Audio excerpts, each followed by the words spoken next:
was born August 2nd, 1972. And growing up, I mean, we didn't have a whole lot and lived in a trailer park, and I never ever remember my mom and dad ever being married. And just like most people, I don't remember a whole lot of my childhood. But, you know, we kind of survived, and probably when I was 6 or 7, you know, growing up in the trailer park, I probably learned more than I should have ever learned. And it was it was hard growing up like that, but you learn to make it. You know, growing up in a trailer park, you kind of an outsider, and I wasn't accepted in many places. Like some of my friends, I'd go to their houses, and you know, it'd be good until I told them where I came from.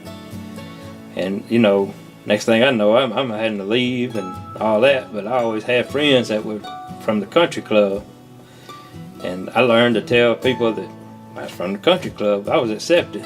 So, and I've been shy and kind of I battle through it. You know, especially being a business owner, I have to make myself more personal than I do, you know, being shy. Not ever going to church, I knew there was a God somewhere, because I was put in some situations where I really had to pray, you know, God, please help me. And, you know, I was 7 or 8 years old, and sometimes I'd be gone 2 or 3 days, but nobody knew where I was. And I'd jump on my bicycle, go to Hernando, or jump on the train and go to Como. But I made it. And my dad, he had things that he loved to do, and gambling was one of them. And I was put in a situation, you know, sometimes being in the middle of a cotton field, you know, middle of the night, and they gambling and drinking and hollering and doing what they do, and I'm scared to death, you know. I never did really know my dad till I was older. And I can remember first time I ever drank beer, I was probably 9 or 10 years old. When I was around 11 years old, I moved in with my grandmother down in Sardis. And first time I ever really, you know, there were some people lived next door to us, named Robert and Joyce Gillentine. And Mr. Robert was my baseball coach, and they the first person that really ever got me going to church. And there I went for a while, then I got to going for the wrong reasons, but still, you know, Mr. Robert was like a father figure to me. And I mean, they were my family. And like I say, you know, he was my baseball coach, but other than him being my baseball coach, you know, he taught me to be a man, you know. And through sports, you know, that's where I got a lot of my anger out of, you know. And when I got to around 13 to 14, you know, in the junior high school, and I was really, my teachers hated to see me come to school. And I wish, and I hope some of them see this, because I really want to tell them I'm sorry. And there's some kids that really had to deal with my anger too, because I let them have some of my anger, and I shouldn't have. And but like I say, the things that happened to me, you know, I let it carry on into my, you know, teenage years, and the things that I seen as a kid, you know. And I told my mom, you know, just not too long ago, that when I was 16 or 17, I had a chance to smoke, drink, shoot anything I wanted. But good Lord looked over me. In my senior year of high school, I met this girl, and we had too much alone time. And one thing led to another. My daughter was born in November 20th, 1992. And that was really a turning point in my life, because I never knew what love was. And that's the first person I can say I really ever loved. And she loved me back. But, you know, we went through it, you know, me and their mom.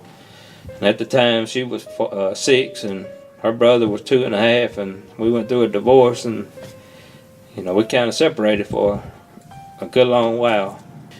And after you know, we were separated, you know, me and my kids kind of grew apart, you know, because it was baseball or, you know, or cheerleading or football, you know, just whatever that I should have took more part in. And later in life, you know, when my daughter had my grandson, you know, that was really a turning point, you know, for me and her.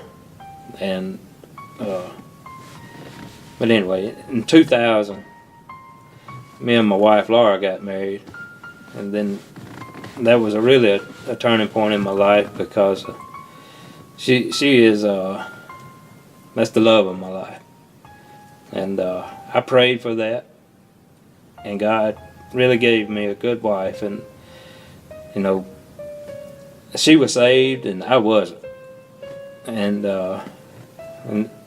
you have to weigh, you know, I know it's hard on her, you know, just well, me not being saved anyway.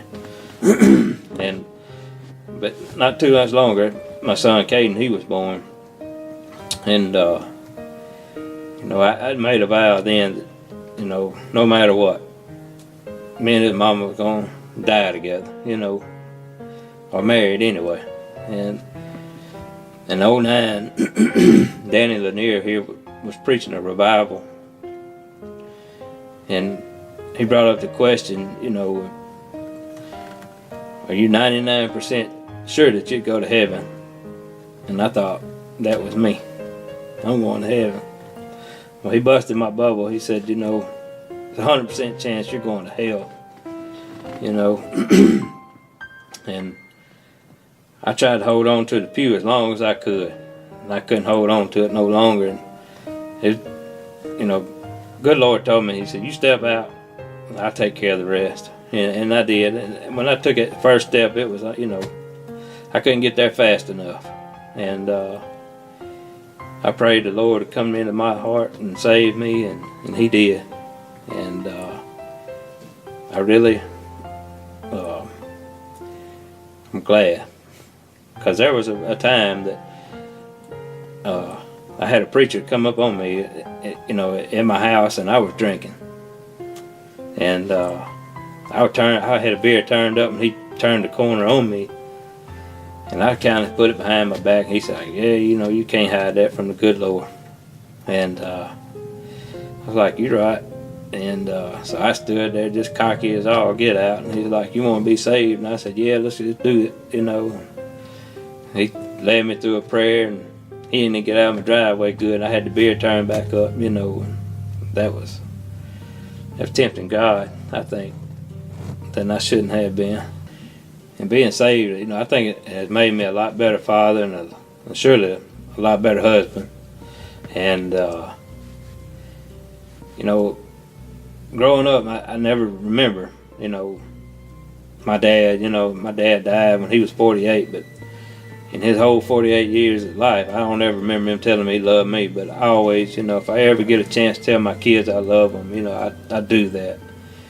Because, you know, if something happened to me tomorrow, I want them to say, you know, I know my dad loved me, you know.